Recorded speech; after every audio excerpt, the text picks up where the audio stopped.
our next story has to do with what may be the last great mystery of the music business.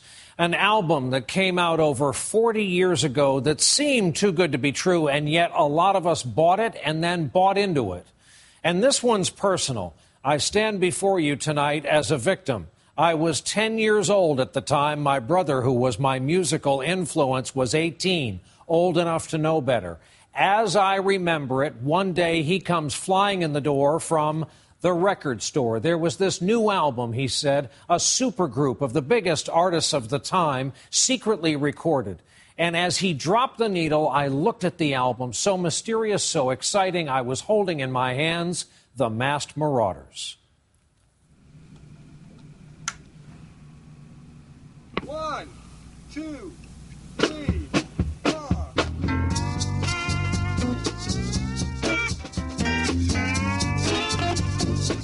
It was the work of a supergroup of musicians that got together one time only. It says so right here on the record, near the old Hudson's Bay colony in Canada. And on the record, you can hear the voice of Mick Jagger.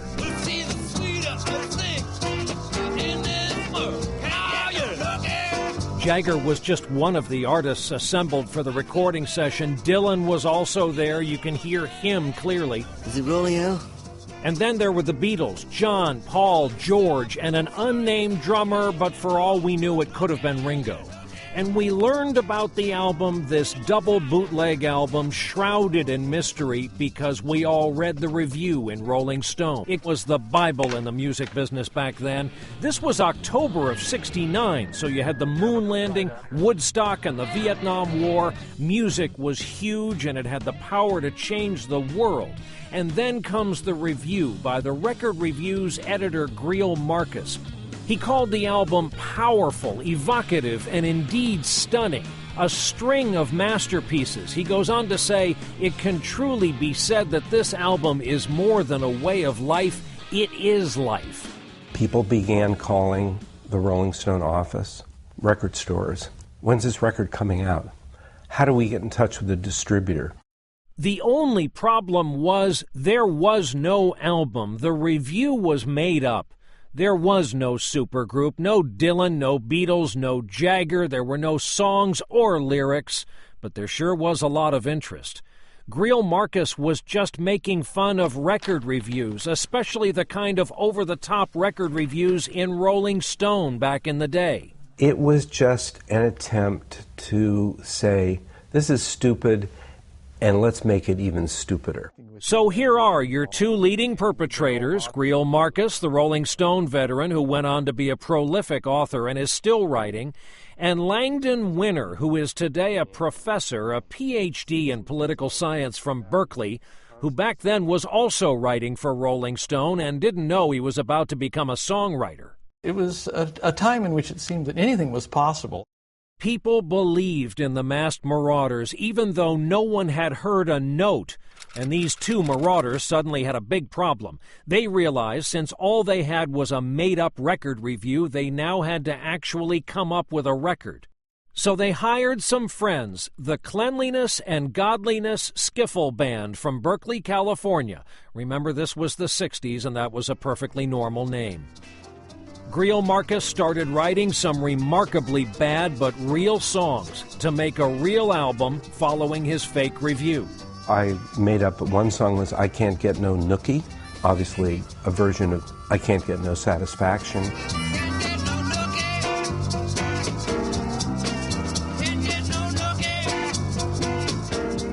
At this point, Bob Dylan was doing all this Nashville countrified music. He did a song on Nashville Skyline called Country Pie. Well, I wrote a song called Cow Pie. Cow pie. They recorded 3 initial songs and managed to get them on underground radio. That made them instantly cool and sought after. And once New York Magazine called it this year's album, the Masked Marauders were off and running to make the album that didn't yet exist. They signed a real record deal with Warner Brothers for $15,000. They came up with a fake record label to cover their tracks. Deity Records sounded like a good idea. Actual contracts were drawn up. They hired a lawyer. They even listed their expenses, $20 for beer, etc., $46 to move a piano into the garage studio.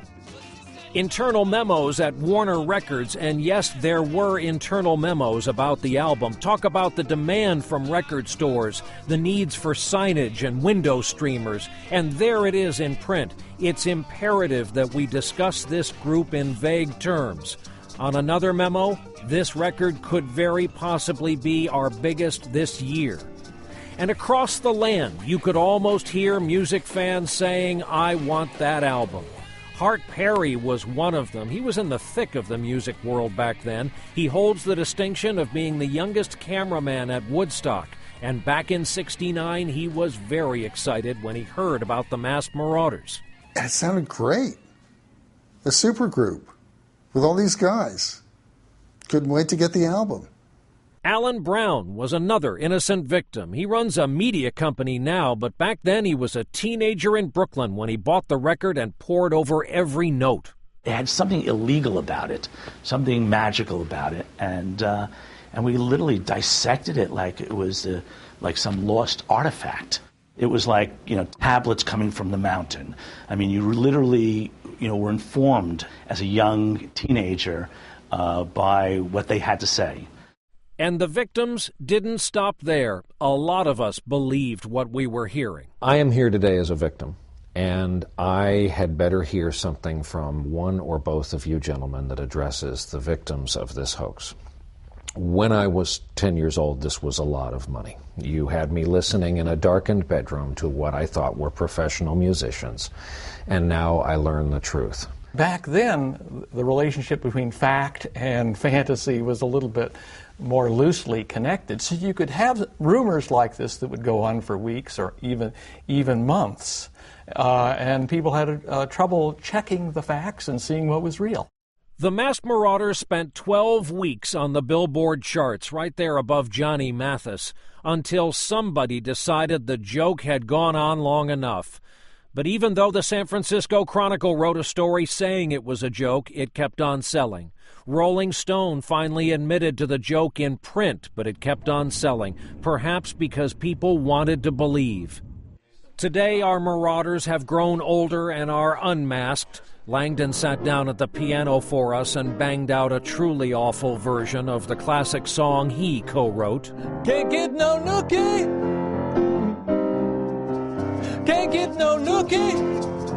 Rewind to 1969, and that's a younger Langdon there at the piano, and behind him is Phil Marsh, another co-conspirator, an original member of the Cleanliness and Godliness Skiffle Band, a.k.a. the Masked Marauders. We tracked him down, living in New York, barefoot, playing guitar, admitting his role as guitar player on the album. Cow pie. And what about the bigger cosmic question? Was this whole Masked Marauders adventure, before there was anything called social media, back in the time of love and war and weed and a folded-over newspaper called Rolling Stone, was it the last true music hoax you could ever hope to pull off? Did you take advantage of the last opportunity, the last era, when a fake album, prompted by a fake review, and a conspiracy of silence, all in good fun, was possible? No. We'll find out. We'll find out. There are many hoaxes down the road that we will all fall victim to if we haven't already. And now you know the story of the Masked Marauders.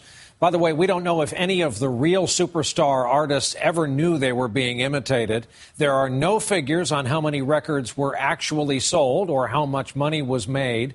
While nobody got rich on this, it is still selling. It was remastered and reissued a few years back on Rhino Records, and it's right there on iTunes. One more thing, I'm looking for fellow victims. If you bought the Masked Marauders back in the day and you bought into it like I did, find us on our website or on Twitter or on Facebook tonight and tell us your story so we won't feel so alone.